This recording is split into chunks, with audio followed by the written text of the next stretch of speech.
Mto Ruvu umekuwa ni tegemeo kubwa kwa wakazi wa Pwani na Dar es Salaam, hali kadhalika na wadau mbalimbali wa kiuchumi wanaotumia mto huu kwa ajili ya shughuli za kilimo na shughuli za viwanda na shughuli zingine za kiuwekezaji.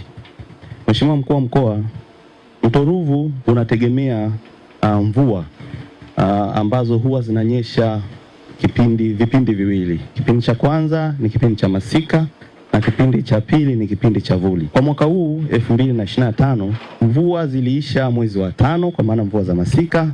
Toka mwezi wa 5 mpaka sasa tulivyo, hakuna mvua iliyozidi milimita 100 iliyonyesha kwenye safu za mlima Uluguru. Kwa tuna takribani miezi 7 mpaka 8 mvua hazijanyesha.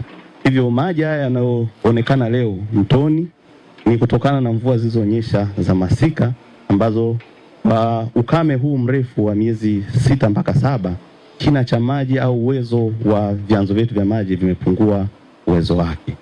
Hivyo wadau mbalimbali wameathirika kwa sababu ya ukubwa wa mahitaji na kiwango cha maji kilichoko kwenye vyanzo vyetu. Baada ya kuona kwamba haya maji yanapungua kwa kiasi kikubwa, tulianza kutoa kipaumbele.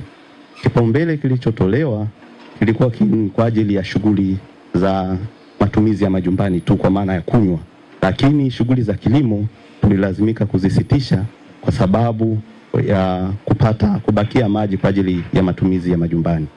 Bodi ya maji bonde wa Miruvu ndio inayotoa vibali kwa ajili ya matumizi ya maji. Hivyo tulikuwa na wajibu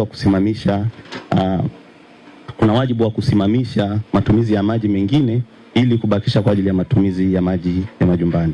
Zaidi ya vibali 250 tumevistopisha, na hivyo matumizi yaliyobaki ni kwa ajili ya matumizi ya majumbani. Mheshimiwa mgeni rasmi, kuna hii pacha hii. Huu ndio ulikuwa mto mkuu asili wa Ruvu, lakini kwa sababu ya changamoto ya mto kupoteza mwelekeo, hii ilikuwa ni moja ya hatua kupunguza urefu wa mto kuzunguka, ili tuweze kuyahimili haya maji, kuhakikisha kwamba maji yanaendelea kuwepo mtoni na yanaendelea kutumika kwa wakazi mbalimbali, hasa kwa matumizi ya majumbani. Tulichokifanya kama taasisi, tumeziba huu mto na mwisho wa siku haya maji sasa hivi ndio yanayetiririka na ndio